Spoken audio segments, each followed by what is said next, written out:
today we are about to discuss an important topic, that is storage classes in C. Okay, so far I think you people are clear about the global and local variables. Okay, so we were discussing about the visibility of a local variable that will be within the function or within the block where it is declared, and we have seen that global variable is something like maybe if you are declaring that above all function, right, in the global space, that visibility will be throughout the program. Okay, anybody can access that variable. If you want, you can read or write whatever you like, you can do. So from there we just started about the visibility. Okay, so visibility of a particular variable. So similarly, today we are going to discuss a topic which is very important in embedded programming point of view, which is known as storage classes. So let's see what are storage classes and what are the different storage classes possible in C. Okay, and what will be the keywords respective with each and every storage classes, and we'll do some examples. Okay, so it's very simple topic, but of course you have to practice with much examples, right? So then it will be more clear. All right, so let's move on now. Yeah, so here you can see that the storage class is broadly classified into four. Okay, so auto storage class, extern, static, register, and all. Okay, so that's a classification. And what you mean by storage class? From the word meaning itself, you can understand it is something related to the storage. Okay, storage of what? It can be any variable or function. Okay, so a storage class define the scope. Okay, scope in the sense visibility and lifetime of a variable or function. Okay, it's not only applicable for variable, even it is applicable for function. So when I am discussing about the function, so that time even I would like to do some examples with the storage classes by that time.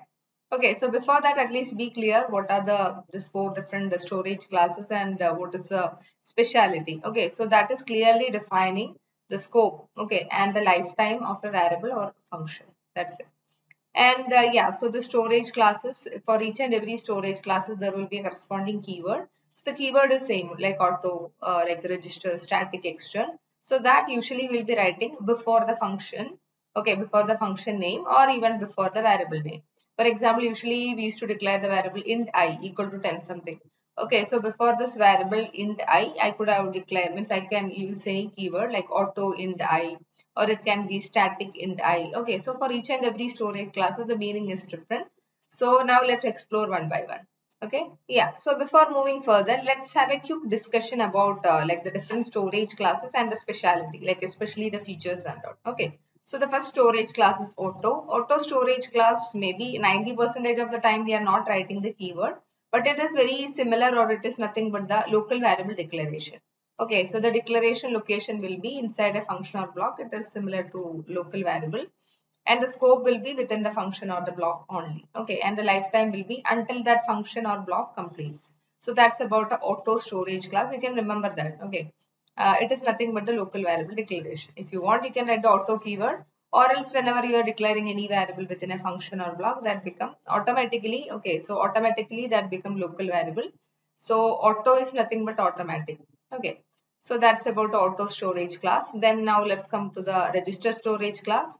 So here the declaration again will be within a function or block. Okay, and again the scope will be within the function or block, and the lifetime also, it is very similar to auto storage class, but only one difference is that the register keyword, if you are using for the particular storage class, okay, so those data will be stored in the CPU registers. Okay, so CPU registers are something which is having like higher priority, or if you have some data over there in the CPU register, it is very easy to access. Okay, so one thing I can tell you, every data then we can't like we can't keep it in the CPU registers. The data which you are using very frequently, if you want, you can keep it in the CPU registers. Then accessing those data will be faster. If the accessing the data, if it is faster, what's the problem? Like what's the benefit we are getting? So the program execution will be faster. That's it. Okay, so that's the benefit of register storage class. But everything we can't keep it in the CPU register. The reason, first of all, the CPU registers will be very like limited. If you need more registers, then you have to go for some advanced controllers and all, and that is going to increase complexity. Okay, or maybe the expense and all, it can increase. Okay, so even we can request a compiler. So compiler still will decide whether they want to store this kind of data in the CPU register or not. All right. So that is about the register keyword. That means register storage class. All right. Now let's talk about extern.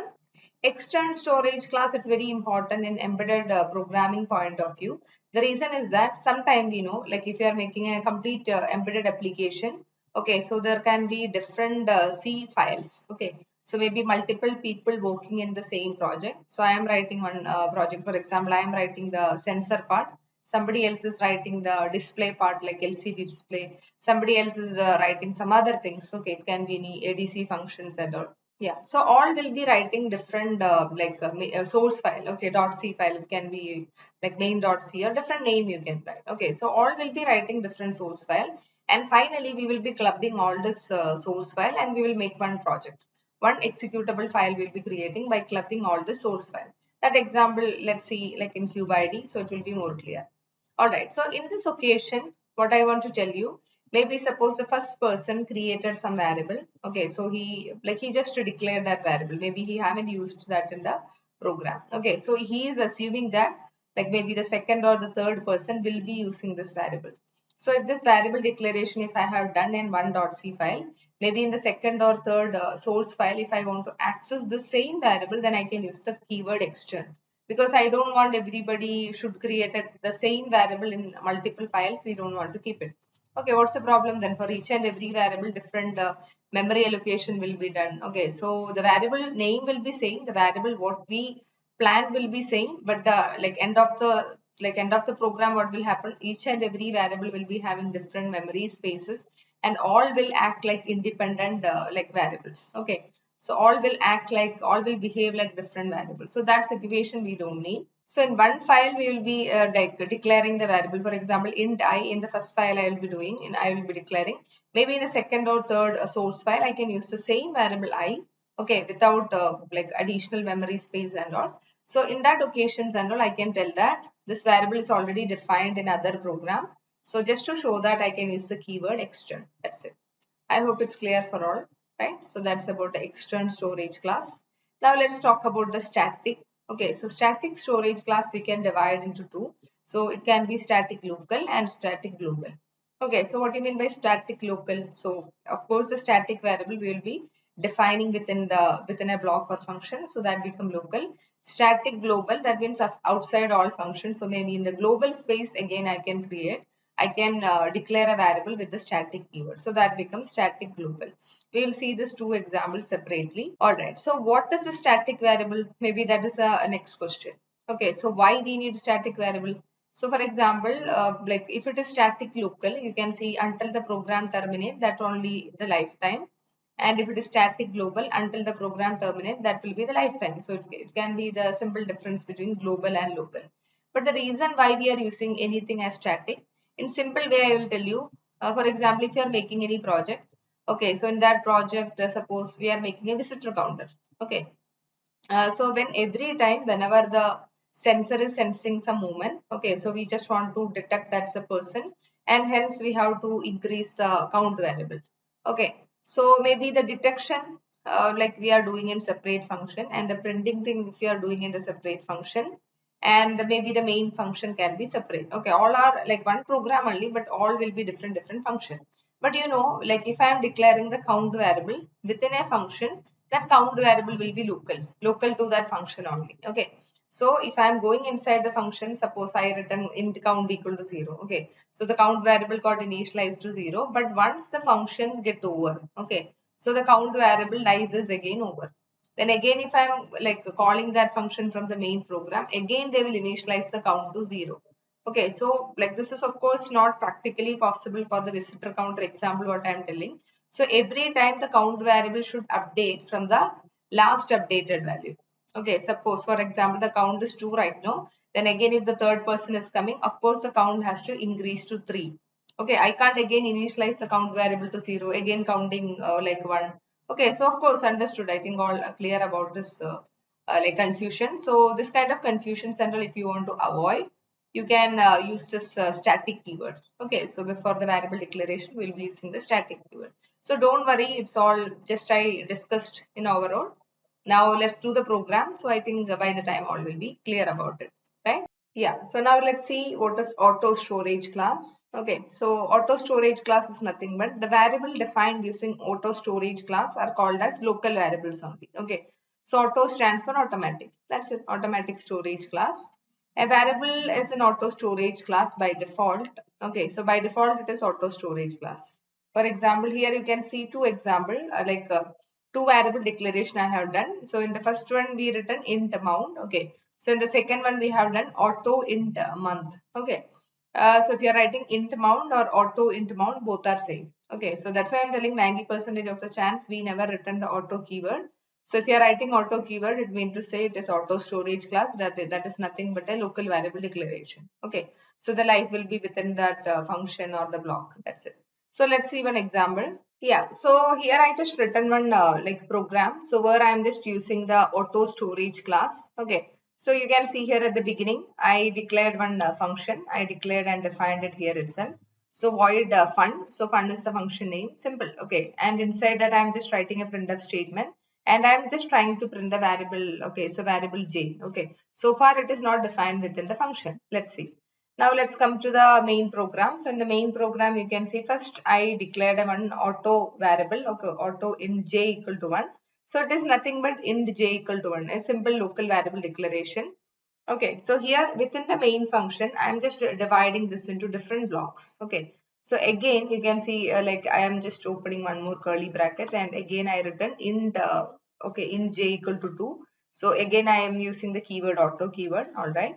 So inside that again you can see auto int j equal to 3. That's it. So three variable declaration, that means the same variable j I'm declaring within the main function, but I'm just trying to separate it as separate blocks, okay, with the help of curly brackets. That's it. And here you can see recently I made auto int j equal to 3 immediately if I'm writing the print function. So can you predict what will be the output as of now? Okay, I just written int j equal to 3 and printf if I'm if I'm trying to print the value, okay, value of j. So first of all it will see where it is, okay, within which block. Okay, so if I'm writing this printf statement, so printf statement in line number 23 written, so it will be just treating from here to here as a block, line number 21 to 24. So within that, you can see the value of j is 3. Okay, so hence the line number 23 printf function will be showing j value as 3. That's it. All right. Then like after that, I'm like you can see I'm just coming out of that block. And here you can see the value of j. Again, I am printing. So maybe this block, if you are considering, okay, so you'll be able to see this value of j will be, okay, so from here to here, if you are considering what will be the the value of j, okay, so the value of j will be 2, okay, and from here to here, if you are considering, so that means you are printing the j value again, so that time it will be 1. Okay, so just consider this which is a recent value, which is a recent declaration, or what is the the block within that block, what is the value of j, so that will be coming. So far we are expecting the output as 3, then 2, then 1. That's it. Okay. And here one thing additionally I'm using, that is slash t. Okay. So usually we used to write slash n. Slash n, I think all clear. Slash n is a new line character. Okay. So after printing that, I am just moving on to the new line. After printing, I am moving to the new line. If you want before that, before the line, if you want if you want to keep it as a new line, you could have write the slash n at the at the beginning. All right, and slash t is the tab. Okay, so if you are writing two data central, if you want a separation in between, we can use slash t. It's the tab. All right, so that's it. Let's execute and see the program. I already built this program. If you want to build, you can click here, build project. Okay, so you'll be able to see the status. I think I'm having an error. All right. So this error is here. Yeah. So this error can clarify a lot of things. I'm having an error, undeclared variable j. Okay, where it's showing that here j is unknown. Why? Because within the function j don't have any definition. I haven't declared it, right? So I declared the j variable in the main function. So that's the reason even I declared it thrice. Okay, but the thing is that all are local variable. This function can't access this local variable. That's it. So if I want j, what I can do? Again, I can redefine this in the within the function. That is one thing I can do. Or maybe in the global space, I can declare a variable. Okay. For example, in j equal to 10, which I am declaring here. Okay. So that's it. Then if I'm printing here, I can write, so from the function. Okay. J from function. Okay, j from function is the value of j, it will be showing. That's it. All right. So now let's see. Now let's build and see again. All right. So now I don't have any error. So for the function also, they got the value of j. So the value of j will be 10. Okay, within the function. Okay. All right. So if I'm calling the function, then only I'll be able to see that part, right? So be very clear about the program. So for what you have done, as I told already, line number 23 will be showing the j value 3, then 2 and 1. Then after that, you can see I'm calling actually the function. If I'm defining the function there and if I'm not calling that in the main function, then I can't see the value of j for the function in the main program. Okay. So that became an unused function. So here I'm using that I'm calling the function line number 29. So I'm expecting that it will be showing the j value for the function also. All right. So now let me open this. Okay. So here it's very simple program. I am just using only the printf state. All right. So as per expectation, we are getting 3. Then I used already a tab space here. Okay. So that's the reason we are having a tab space before the next data, that is 2. Then again, I am having one more j. So that is 1. All right. So after that, I am calling the function. Okay. So 10 will be the function. Okay. So here you can see I written in a wrong format. I written percentage %d j from the function. So wherever the percentage %d, so there it is just replacing the variable j. So j is 10 here. So it is writing 10 is j from the function. Okay, you can alter it. I hope it's clear, right? So it's clarified so many things. We are about to write a better programs. Okay, so we are calling the function. So one thing you understood here. So whenever we are using the auto keyword, it is nothing but the local variable only. We can't access this local variable outside this functions or outside the block even. Okay, so main is a single function, but here you can see you are actually dividing that into blocks. Okay, so only within the block it is having existence, right? So that is something important. I hope it's clear. So if you want, you can alter this. Okay, I'm thinking that the j value, you can see j value from the function is, and here I can write percentage %d. Okay, so that's giving like a better impact. And also you can see here within the function I am like defining the j variable. Okay, so we have one global j, and one more time I'm writing j equal to 5. Okay, so now this in j equal to 5, that become local to that function. If it is a local variable, I already told you we are learning auto keyword, so you can write auto keyword over there. Okay, auto int j. All right, so now what it will be showing, which value it will be printing. Let's see it. Let's try to build it once again. So as you people are already aware, it will be giving the preference for the local variable. Okay, so within the function, so that will be like updated. Okay, so every time if you are updating the project, try to build it again. So see if there is any error and all. Okay, so there is no error so far. So I'm just running this application. All right, so now you can see the j from the function become 5. Why? Because we have a local variable, right? So that is getting the higher priority and that value is getting printed. That's it. So global variable we are not using anywhere. All right. So I think it's clear. This is simple about auto storage class. It is nothing but automatic variable. Okay, or local variable. That's it. All right. Okay. Now let's move on to the next one.